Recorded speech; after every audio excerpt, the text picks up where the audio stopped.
Welcome to A1 TV Telugu news. నేను భువన. Details చూద్దాం. హనుమాన్ జయంతి పర్వదినాన్ని పురస్కరించుకుని మల్కజ్గిరి వినాయక్ నగర్ చౌరస్తాలో భక్తిభావం వెలువరిసింది. శ్రీ ఆంజనేయ స్వామివారి కృపతో సిటీ ఇంటర్నెట్ షాప్ ఆధ్వర్యంలో బాటా సారులతో స్థానిక ప్రజలకు చల్లని మజ్జిగ, పానకం పంపిణీ చేశారు.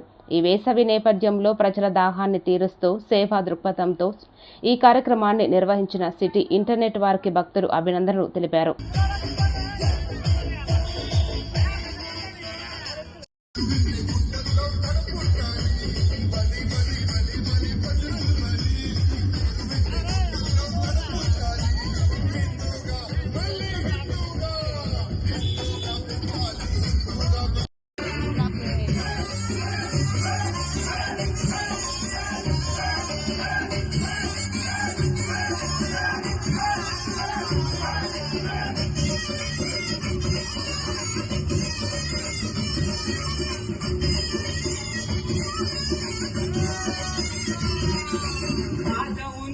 భయము లేదురా ఇక్కడ